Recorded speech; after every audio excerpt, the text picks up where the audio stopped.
Hello, horse lovers.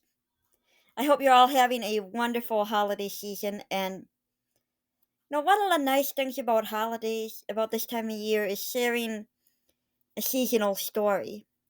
And of course, for us horse lovers, there are quite a few good options out there. There's one from the Saddle Club series that I wanted to talk about this year. The Saddle Club books are extremely popular amongst the horse lovers. They're a series by Bryant, in case you haven't heard of them. There was also a show about them that was loosely based on the books that aired on Discovery Kids years ago. Um, Even though it's a series, each individual story could stand on its own. And the one I wanted to talk about is called The Starlight Christmas. The Saddle Club, in case you've never read any of the books or seen any of the TV episodes, focuses on three girls: Stevie, Lisa, and Carol. The three girls are different, Lisa being a practical joker, Lisa being the straight A student, the practical one, the brains of the group, and Carol is the most dedicated to riding, the best rider. She can be a little bit forgetful, but never when it comes to horses. It's joked that she'd forget her own lunch, her own schoolwork, but she'd never forget to take care of a horse. Well, Carol is the main focus of this story. This is her second Christmas with it being just her and her dad since her mom died of cancer. And if anyone watching this has lost a loved one, you know it's especially painful during the holidays. That's when you feel like they should be here for this. This is when you miss them the most. And Carol is clearly feeling that, but she's trying to be positive for her dad. She and her dad have a wonderful, warm relationship, but he's not her mother. Well, Christmas gets made a little bit happier for Carol when she gets a chance to go help the local vet, Dr. Judy. Carol doesn't know what she wants to be when she grows up. She just knows it has to do something with horses. Maybe she'll be a professional rider, maybe she'll be a breeder, maybe she'll be a trainer, maybe she'll give lessons, or maybe she might be an equine veterinarian. Well, this is a good chance for her to get a feel for what that's like, and she really enjoys going with Dr. Judy, especially to different stables and meeting the different horses. She meets one horse there called Pretty Boy. She has to laugh at the name, but she gets to really like the horse when they give him a vet check because he's going to be sold to a new owner soon. Meanwhile, Stevie and Lisa are going around trying to buy Christmas gifts and they can't seem to find the right one for Carol. And they both know the only perfect gift for Carol would be a horse. They could get her a lot of things she would like, but they know she's hurting this time of year and they want to make it an extra special Christmas for her. Well, they happen to run into her dad at the local mall, and he has a special surprise in mind that he needs their help with. It isn't too hard to guess what that surprise is going, but they don't outright give it away, and there's a few fun twists at the end. If you haven't read the book already, warning, there will be spoilers. Now, meanwhile, the focus of everybody at Pine Hollow Stables, where the three girls take lessons, is the Starlight Christmas ride. Normally, never ever ride your horse at night. They can see in the dark, but we can't, and the horse is going to do what we tell them to. And if we would take the horse under a low hanging branch or something, the horse isn't going to think, oh, the person on my back has their head up higher than mine, so I can't go under there. They're going to think, oh, okay, human telling me go this way. I'll do that. So that's why we don't ride horses at night. But this is an exception because the trail is being well lit and they have a lot of professional people around who will make sure that the ride is all happened safely. It's a real treat for the girls and they're really looking forward to it, especially Carol, because the best rider at the stables for the year is chosen to lead the ride. This year is Carol's turn. Now, there's two things that are going to threaten the Starlight ride. One of them is Veronica D'Angelo.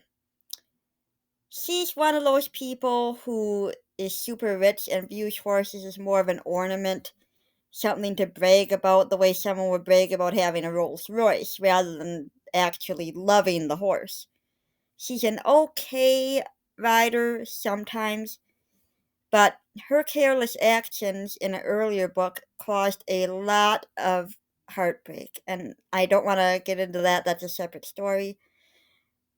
But basically, the point is Veronica is, to use a more adult phrase, a rich bitch.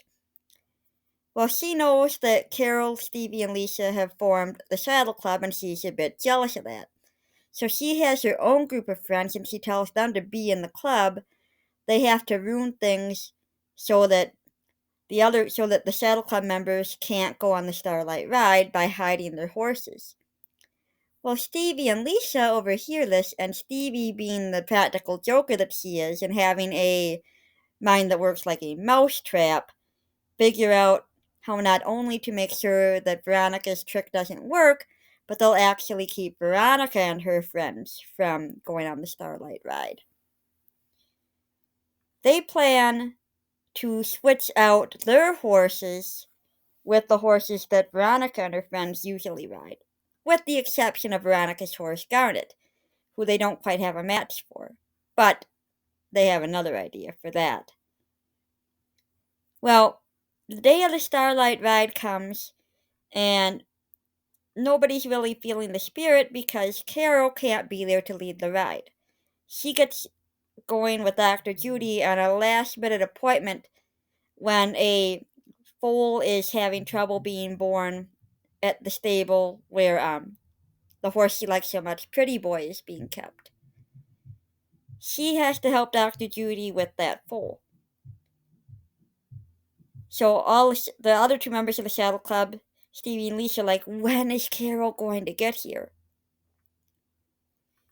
So the other girls pull their prank and switch the horses, and it works beautifully because the two other girls that are friends with Veronica don't even recognize their own horses to know that they've been switched, and they hide their own horses out in the paddock. And the rule is for the Starlight ride, everyone's horses have to be ready on time or you don't go. The way they got around Veronica riding Garnet was they lathered Garnet up with shaving cream. Nothing that will hurt Garnet, but it makes Garnet look like she's sweating awful hard and clearly sick, even though she's perfectly healthy. This actually is what gets the Saddle Club together for the Starlight ride. Carol hears that there's an emergency at Pine Hollow when Dr. Judy gets the call. Well, the foal has been born, but Dr. Judy can't leave until she's certain the foal's okay. But she says, well, why don't you ride over there, Carol, and call me back and let me know how Garnet is? Well, Carol's like, how am I going to get there? The guy who owns the stable tells her, why don't you take Pretty Boy and ride him? It's only a couple of miles to Pine Hollow. He can make it there easy, not a long distance for a horse. He's in good shape. Go ahead and ride him over there. So Carol does and finds out there is no emergency, and she arrives there in time to go on the Starlight ride. And she asks her instructor, Max, instead of riding my usual lesson horse, could I ride Pretty Boy? I had so much fun riding him. And Max gives her looks like, you're riding Pretty Boy? She says, yeah, I know it's a funny name, but could I ride him? And Max actually agrees, which is a clue because normally he'd say, well, this horse isn't my horse to give permission for you to ride or not. But he actually says, sir, you can ride Pretty Boy in the Starlight ride. And they have a wonderful time singing carols as they ride, and they end up in the heart of the village, have cocoa and cookies, and then they ride back to Pine Hollow. Well, this is the climax of the story, and it's a short story, but it's very sweet the way it winds up. Carol's dad is there, and she's surprised to see him at Pine Hollow because he wasn't supposed to pick her up for a while yet. And she asked everybody around, well, can you help me with Pretty Boy? And everybody's all too busy with their stuff. And so finally Max says, why don't you lead him to his new stall? And Carol knew Pretty Boy had been going to be sold. So she's like, oh, well, great. Somebody at Pine Hollow bought Pretty Boy. That means that maybe I can have the chance to ride him again because I had so much fun riding this horse. So she takes Pretty Boy to his new stall and finds all her friends gathered there with the signs wishing her a Merry Christmas and all the stuff a new horse would lead. And her dad's there, and he tells her Pretty Boy is now her horse. She's blown away by this that she finally got a horse. And what makes this extra special was Pretty Boy was bought with money that Carol's mother had left in a special account for her. So in a very real way, like her dad tells her, this horse is a gift from both him and her mother. The last Christmas gift her mother was able to give her, which, like I said, obviously that makes him extra special. That's her mother's legacy to her. Carol decides to rename the horse Starlight in honor of the Starlight ride, and it's the start of a beautiful friendship, obviously. Breyer Horses has made two different models of Starlight, and I actually happen to have both of them. This one is the harder to find of the two. He's paddock pale scale. He's harder to find. You can see the star on his head that gives him his name, Starlight. And also there is one that is made to jump. I don't have the jump for him, but there are a number of places on Etsy that make replacement jumps for horses, and this is the other version of Starlight, a lot bigger, so you can see, and he's made in the jumping position. He has 3 white socks, while the other version only has the white star. I don't know why they went that way, but I like the 3 socks. I think it gives him a neat look. So Starlight Christmas is, it's a typical girl wants horse story in some ways, but the way it comes about, that it's in memory of her mother, gives it that extra pull at the heart. It's a story that I really love. I enjoy reading it at Christmas time. And there's another fun twist I almost forgot to mention. That Starlight, formerly called Pretty Boy, was a horse that Lisa almost bought in a previous book when her parents were taking her around to try out different horses. She realized she wasn't ready for a horse yet, but when Carol's dad asked the girls if for any advice on what horse to get Carol, Lisa knew that this horse would be the perfect one for her best friend, and she was right. Stories like this can be a real gift for those of us who need a little uplift, or for so many of us who wanted a horse every Christmas and asked our parents, why can't Santa fit the horse in his sleigh? We all, so many horse lovers dream to having a horse for Christmas, and sometimes stories like this are as close as we can get. And I usually end my videos for my horse channel by saying keep riding, but some of us aren't able to do that. Whether we don't have access to a horse or whether we have some other problem that keeps us from riding. I hope that you'll always find a way to keep horses in your life, whether it's through stories, through models, through volunteering at a horse rescue, maybe, or even just enjoying a good horse story. Maybe it's through TV, through a series, or through a movie. Whatever way you get to have horses in your life, I hope you'll always be able to celebrate that.